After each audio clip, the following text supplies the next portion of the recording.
Hey, welcome to Grandpa Sees the Blinking. Blinking. Blinking. Don't take anything Grandpa says as financial advice. Grandpa is not a financial planner. And if you would, please like, share, and subscribe. Okay, so the advantages of the cash account. Well, that's what Grandma's got. Grandma's got a cash account. I'm going to go through some of the things that Grandma does and why Grandma is very successful with her cash account in Grandpa's opinion. Um, it's not big money compared to the big money guys, but Grandma never loses a trade. How does Grandma do that? I don't know. But if you're interested in what Grandma does and would like to see, um, know when she's trading, um, you could email me, I guess, at icblinking123 at gmail.com. It's in my YouTube thing. The email address, icblinking123 at gmail.com, and maybe I'll work something out. If you have a cash account and or a margin account, whatever. Um, but yeah, Grandma. All right, so let's take Friday for instance. Well, Grandma made two trades on Friday. The first one, she made a real killing. She picked up $77 with very few shares. It was pretty tremendous. And the only reason that Grandpa didn't, or Grandma didn't get more shares, because she would have made a lot more money, is because the dominant trend is down. We're looking for a new bottom pivot point. And when you're going against the grain, and in a cash account, you can only buy long. You cannot go short. Um, and you can only trade with the actual money you have. And once you spend it all, you can't it won't replenish into your account until the next day. But that's not a big deal. So then Grandma made another trade later in the day and sold out of that one. And so for the day on Friday, she ended up $200.50 exactly. Now I will say that over the last little over 2 months, Grandma is up over $9,000 in her little itty bitty cash account. It's getting bigger and bigger and bigger, which is nice, you know. And the other thing is these pivot points that Grandpa's got. You know, I got the blinking. I have my HEIKIN ASHI candles that are extremely useful for Grandpa. But these pivot points, the fair opening price, this white one right here, for example, that's a fair opening price. Okay, up here you see a white one. That's a fair opening price. That's where Grandpa calculates what should be fair for Tesla to open at. Okay, and here's another one. Okay, we didn't reach that one, and we sure didn't reach this one. But when we were moving sideways here and it was stabilized, we hit them all every single day, right? Multiple times it went back and forth through Grandpa's fair opening price. And I would venture to say that 8 or 9 times out of 10, Grandpa's right about his fair opening price. But the pivot points that I have managed to, I got my computer now so that I used to have to figure it every day because Grandpa with a pen and paper. But now these pivot points, I've got it where my computer puts it in for me. How I manage that, I'll never know because I'm not very techy, but I did it. And I got my pivot points, and I've got the one that's the fair opening price is always white. And at 4 p.m. every day on the dot, Grandpa knows what the fair opening price for the next day is going to be. But there's a problem. The times that it's going to be off with a big gap up or down, vice versa,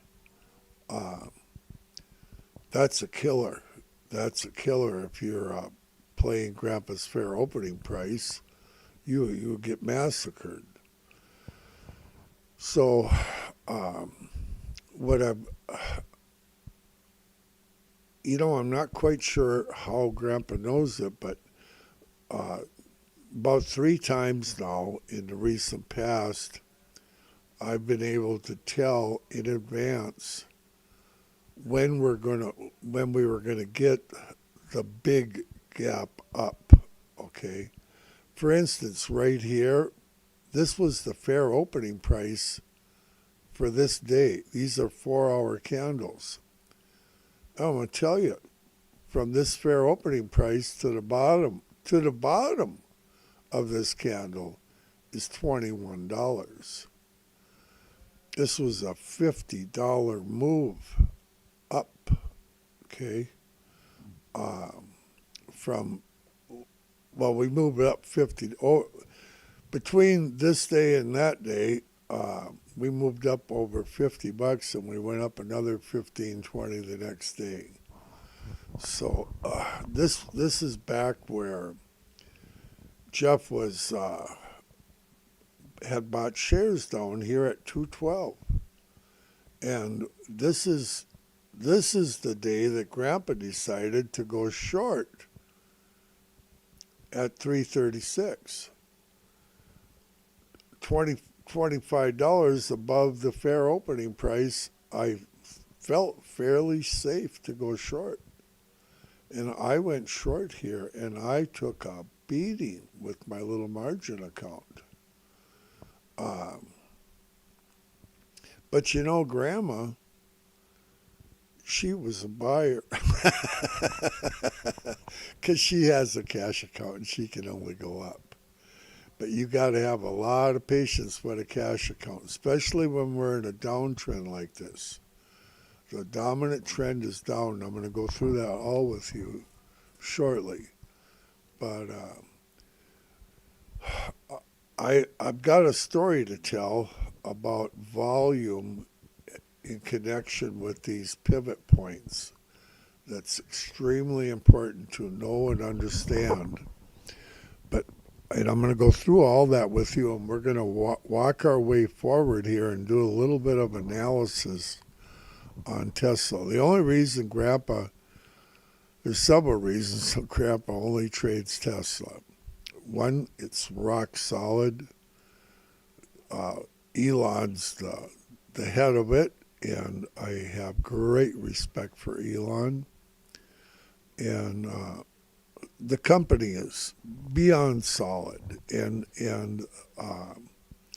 I believe that in the future, the near future even, we're going to see 1,000, 10,000, and way beyond, far, far beyond 10,000. Grandpa thinks 100,000, but the thing is, while this is all going on, you have to have a little bit of realistic. There's things going on in our world that will fluctuate any stock, and it takes all I can do to just watch Tesla and try to follow and understand in detail what Tesla may do or not do, and remember, trading is reactive, not predictive, and that is beyond true. Because when you see this here happen, this huge bounce up, how do you react to that?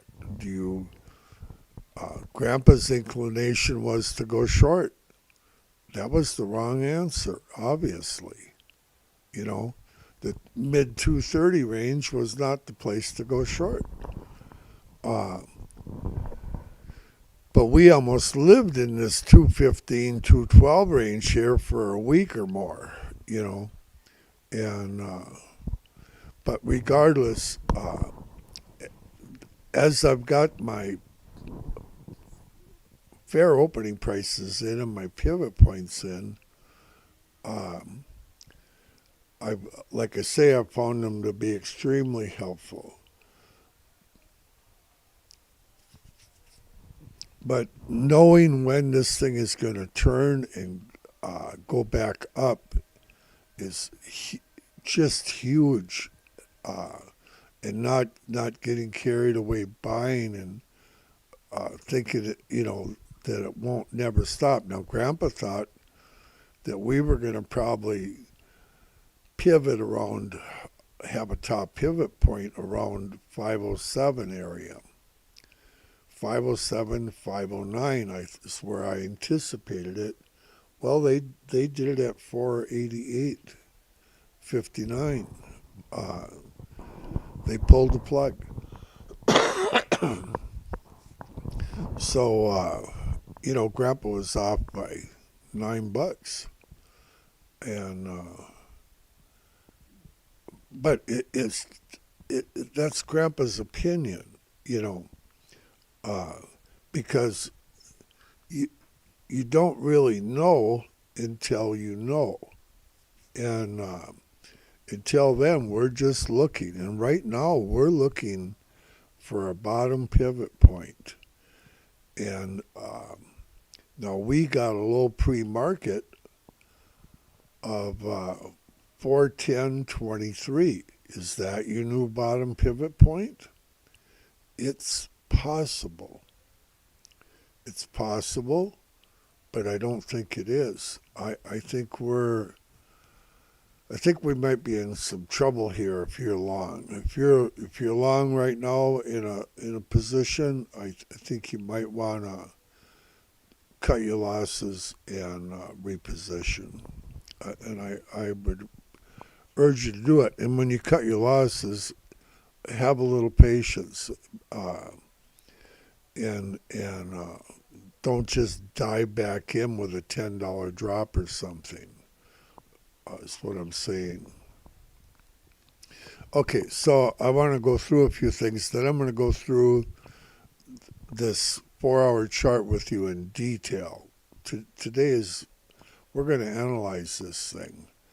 Okay, there's a couple things I want to talk about. Drones. You've all heard the news about drones over the military bases in Ohio, over New Jersey, New York, California, all over the East Coast. You name it. They got Virginia over our military bases in Virginia. We got drones flying over top of our military bases, and they're big ones. And it's not. Our government is, trying to poo-poo it like it's nothing, but like we can believe what they say is not really the smartest thing we could do. They're not the most honest thing in the world. Now, I will say that China, I just watched a video on this just shortly back. They have farmland. They own hundreds of thousands of acres of farmland in the United States. The Chinese do. Next to every military base that we got in nearby every military base, the Chinese own farmland. and buildings.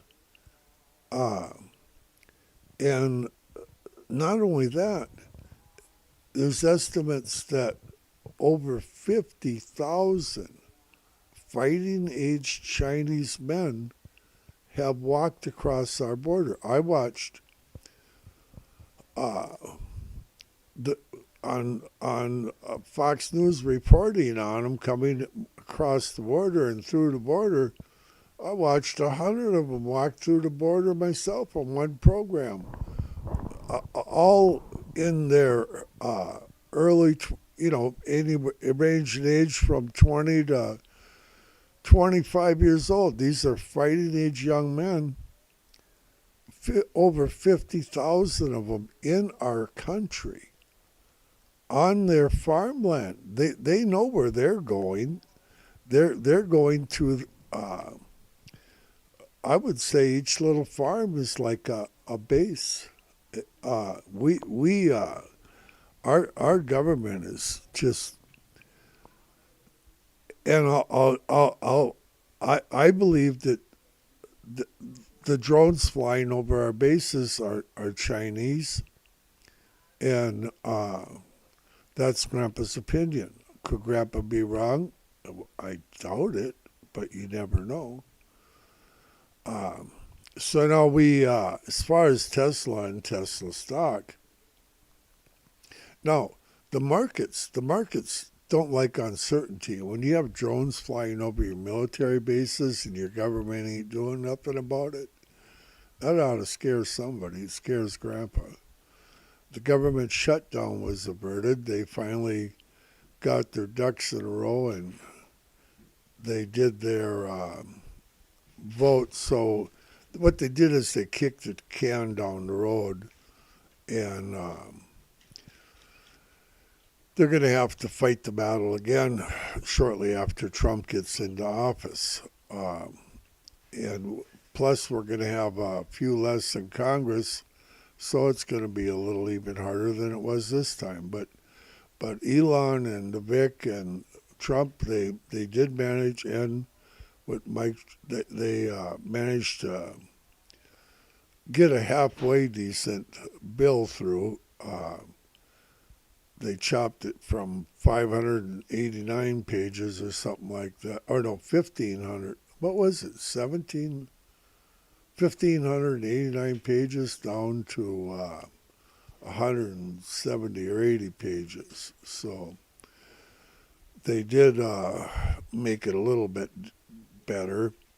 And then but the fear of the government shutdown, that hurt Tesla some, hurt the markets. I can tell you that. But they sure rebounded when they figured out they were going to come to terms with that shutdown. And then you have the recall on Tesla, the fake news, 750,000 Tesla cars are going to be recalled. And hi, Percy.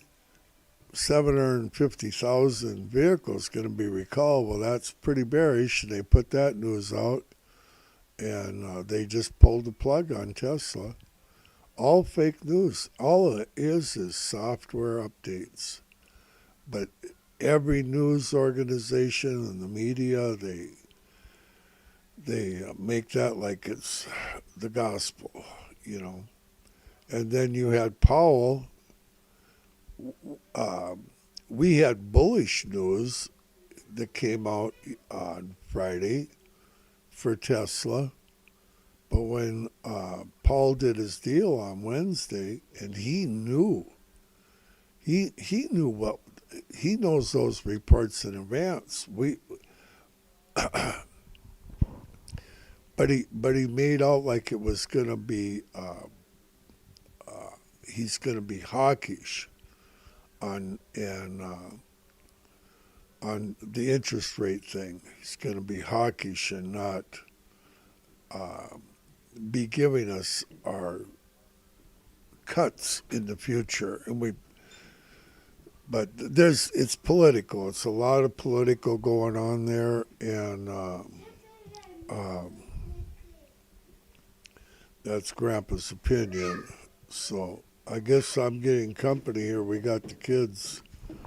I tell you what, I'm gonna take and I didn't know I was getting company here. I think what I'll do.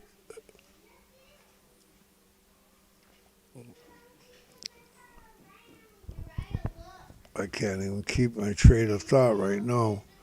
So anyway, I think what I'm gonna do is